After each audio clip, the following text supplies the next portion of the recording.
All right. Welcome back to All Cars, y'all. I am John. It's time for another Motorweek retro review reaction. And I'll be honest with you, I was all ready to do another vehicle, and this video just popped up. It is the 1983 Chevy Citation X11. And I've just got to do it because the Citation launched this channel. If you haven't been here for a long time, go back and check my earliest videos. A lot of junk. They're really, really bad. I admit that. But I had a video where I said something like the Chevy Citation killed GM. Something like that. And I believe that. While I've had a lot of comments around it, that the Vega was a problem, the W bodies, the 864, the Oldsmobile diesel, whatever it happens to be, I still believe the Citation encapsulates everything that was wrong with GM in the 70s and the 80s. Management arrogance, they assigned different pieces of the car to different divisions. It never came together. They feel like they rushed it out. Poor quality, poor build, building it too fast. And I think it is still the most recalled car in history. But for all of that, it was a really good concept. And I've had multiple people who've been like, hey, these things are pretty cool and really sporty if you get the right setup. So I'm excited to see what Motorweek says about the 83 X11. So, as always, grab your beverage of choice, sit in your comfy chair, and let's take a little trip down memory lane. Motorweek is made possible by Lucas Oil, Auto Value and Bumper to Bumper, and TireRack.com. You know, there's been a lot written about the GM X car, and lately most of it hasn't been too good. That makes it harder to remember that when it came out, everybody said it was a milestone in American automotive design. At the time, we saw an array of sedans and hatchbacks that were full of modern front-drive technology. It looked so good on paper that all of GM's mainstay divisions got a copy. Out popped the Pontiac Phoenix, the Buick Skylark, and the Olds Omega. And they were led by the front-running Chevrolet Citation. But long before that first year's 1.1 million production was sold, problems for the roomy compact began to loom. There were complaints that they were difficult to service and that they had leaking transmissions and premature locking brakes. That last problem is still making the headlines. But that was the 1980 X car. Since then, there have been a lot of improvements, all embodied in the car you see here. This is the 1983 high-performance Chevrolet Citation X11, and here are the details. Well, and that's really good summary. Fantastic, actually. This was released, and, you know, it's interesting because the K cars from Chrysler, they get a lot of credit for bringing a four-door, front-wheel drive, unibody, modern interpretation of what the Japanese were doing in a fuel-efficient package. But the X-bodies beat them to the market. The problem is they were so troublesome. Well, a lot of that got fixed as the years went on, and this platform later got stretched and pulled and became like the Chevy Celebrity, things like that. And it ended up being a very serviceable platform, but that's part of the problem. Is it feels like they rushed it out without refining the details and without actually spending the money to fix problems. One of the most memorable quotes I heard is that driving an X body, right, a Citation, is like driving a tractor trailer, because the engine was so rough they had to put it on really soft motor mounts. So when you pressed the gas, the engine would flex and it would pull, and then it felt like the rest of the car was coming after it. They had a lot of problems, but they slowly sorted it out. But the problem is that every year, basically, their sales halved from the previous year. 800, 400, 200,000. Still staggering numbers. But what should have been a home run for them and really challenged the Japanese manufacturers ended up becoming an eyesore. Let's see what they say. Let's give the best news first. The Citation X11 is one of the finest handling front-wheel drive cars you can buy. Right up there with the likes of the VW GTI and the Saab 900 Turbo. Heresy? Not at all. The power rack and pinion steering is quick and feels great. The stiffer springs and shocks of the X11's F41 suspension package and optional Eagle GT tires mean flat and fast transits through the switchbacks. And there's never a fear that the lightly loaded rear end will come unstuck. You know, that's really strong to say that it's a fantastic handler.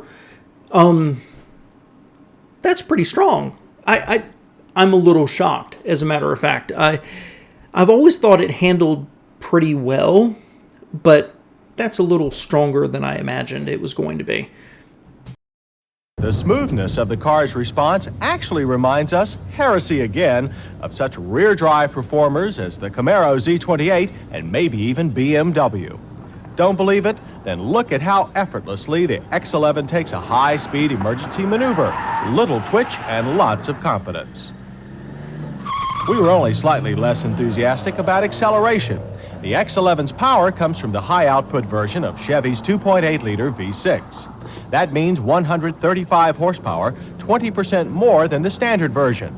That yielded a very nice time of 17.5 seconds and a very healthy 80 miles per hour over the quarter mile. There is too wide of spacing between second and third and top gear, and a 5-speed would be a welcomed improvement. Still, we were very pleased with our on-ramp time to speed of only 9.2 seconds and 59 miles per hour over a 500-foot sprint. Other fine results included only 4.5 seconds to pass from 40 to 55 and a 0 to 60 run of 10.1 seconds. Truly, the X11 could hold its own even against much more brawny competition. It really, wow, really strong. I mean, those numbers by today's standards seem terribly weak, but not bad, honestly. And the fact that they keep comparing it to stronger competitors is really interesting. I think I'll have more to say about that in a minute. Overall, 0 to 60 time seems okay, but when you think about some economy cars that were getting 13, 14 seconds, that's pretty strong. It really is. And let's see what else they say. And speaking of holding power, despite early failures, the Citation now seems to have its braking problem solved, at least on the X11. Halts from 55 were confidence building. Good pedal pressure, no fade, and just a hint of rear wheel lockup and swing. Only 107 feet of pavement, on average, was needed to bring our 2,870-pound hatchback to a stop.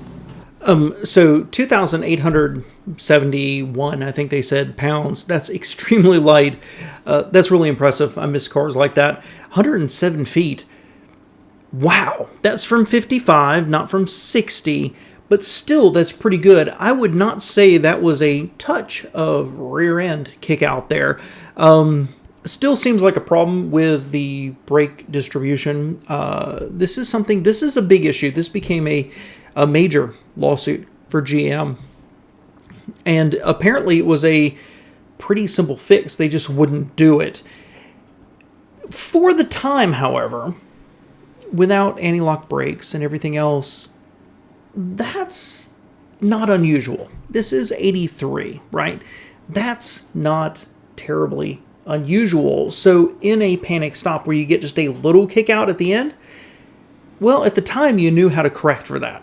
We were trained for that. We practiced it and it happened, so we knew how to deal with it. Overall, really good. And I'd like to say, I don't know if they're going to show any more about it, through the slalom, really tidy. I talk on this channel about watching cars and whether they lean and wallow, even if they get the numbers, even if they do the miles per hour through the slalom. How does it look? And that was super, super tidy. Really quite impressive, actually. But since no car is perfect, it would only be fair to point out the other side of the X11 coin. The engine compartment is still cramped, and service of the V6's rear plugs still a nightmare. In addition, the air pump pulley wobbled off its mounting and through a belt. On the other hand, access to the oil filter is much better, as are the checkpoints for all the other bodily fluids. On the inside, more mixed blessings, although we generally think it's first rate. Comfortable, optional bucket seats provided good support and were only a little flat. The dash and door panels are covered in understated fabrics that continue the semi-serious tone of the car, and not even a hint of plastic wood anywhere. Other details include, again, an optional instrument cluster that's a model of design, except for the overly small tachometer. One other small complaint, the climate controls and vertical radio are cramped, a design that's been corrected on other GM front-wheelers. But the businesslike console and long-throw shifter made power control fall neatly into hand, even if front-wheel intrusion means that the pedals are mounted too far to the right for comfortable driver operation. But for everybody else, there's plenty of room. First, the temporary spare is mounted under the large cargo floor, where it won't take up any additional space. Before they move on, interior. I want to like it. I really do. Again, keeping in mind this is 83, and this is an economy car, there's not a lot wrong here. You know, the armrest, the seats, where the gear shift is, the area in front of the passenger, all that's fine. There's nothing inherently wrong with any of that. It's the gauge cluster. To me, that looks like when GM went away from the horizontal speedometer, where it sweeps across like this, they suddenly didn't know what to do. Instead of having a tachometer and a speedometer and small gauges on each side and extending it or putting it over, they just took the same general squared off look and squeezed everything in there, including in the Citation, the HVAC and a vertical radio. It seems half-hearted to me. I'm willing to bet that if you talk to designers at the time, they were like, we were really being forward-thinking. But to me, it just looks half-hearted. I don't love the area in front of the driver. Everything else is good. And if you don't take advantage of the generous rear seat room and fold it flat, there's enough luggage space for several times our standard set of 4 bags. The X11 is so roomy, it's more like a sports wagon than a hatchback. On the exterior, we can't fail to mention the slick-looking cast wheels, front air dam, and rear spoiler, or the fine quality of the body fit and paint finish. In our opinion, also comparable to the majority of competition, foreign or domestic. Wow. That's really a powerful comment. Interior-wise, I would never want a 2-door version of this. But I love the hatchback. I really do. I love hatchbacks and their flexibility. Honestly, if we went back to 1983 and, I was, let's say, getting started in life and needed a car, this would really appeal to me. Not this version specifically. I'd get the 4-cylinder. But this would really appeal to me. It's American and a very, very well rated, and I think it's an extremely handsome design. I really do. Proportions are a little weird, seems a little high off the tires, but overall, I love it. I really do. I think it's better looking than the K cars. I think it's, honestly, better looking than what Toyota or Honda was doing. And for them to say that the paint was comparable to anything foreign or domestic, that's really, really high praise. There was, when the Accord came out, it had such a high level of finish on the paint. It compared with expensive cars from Germany, and the American manufacturers couldn't even match it. In fact, regulations in California prevented them from using products that would have allowed them to match what the Japanese were doing. So that's really, really high praise. It's minor, but very high praise. In normal living with the X11, you'll also find more positives than negatives. Despite the stiffer suspension, the ride is smooth, plus quiet. We haven't seen many sporty cars with a sound level reading below the Citation's 69 decibels at 55 miles per hour. But you do pay some penalty for all this fun in mileage. Although the EPA rates the X11 at 21 city, 34 highway, we managed only 21 over our mostly urban 100-mile test loop. We did expect at least 25.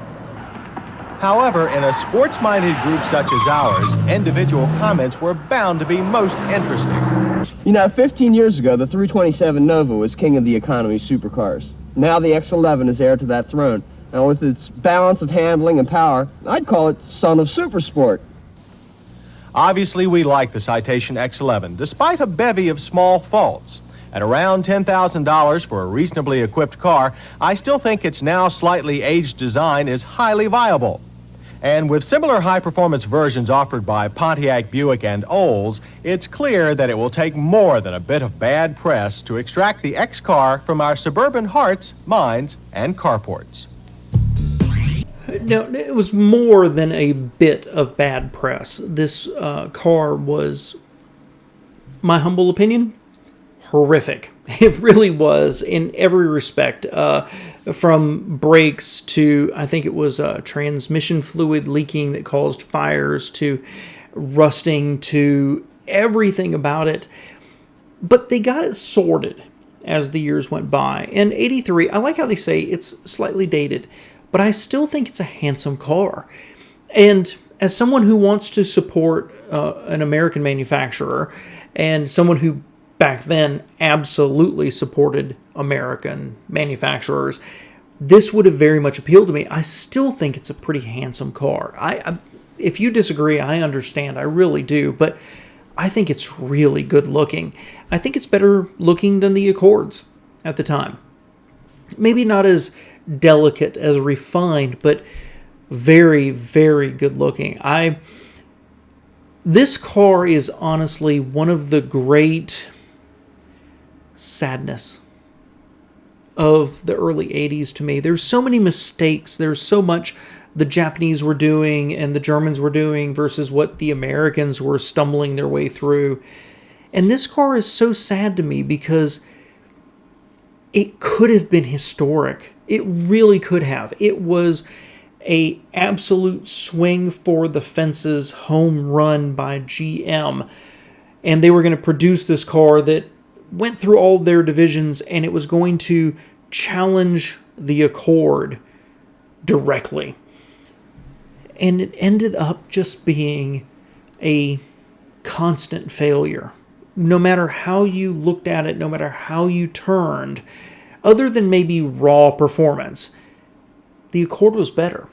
And if you got one that wasn't dangerous and was bolted together and didn't catch on fire and didn't spin into a ditch, the Accord was still better other than sheer power. I like this car. I really do. For $10,000, heck, I'd buy one right now for that price. And it just makes me sad. But that was a very strong review, because nothing they said was really negative. It wasn't over the top positive, but it was a solid car with a lot of space and good performance, decent gas mileage. Would have been interested to see a 4-cylinder version. And I'm curious how slow a 4-cylinder with an automatic would be in their test. But put that thing in a 4-door, suddenly you've got something I think I would really enjoy driving because it would be cost efficient.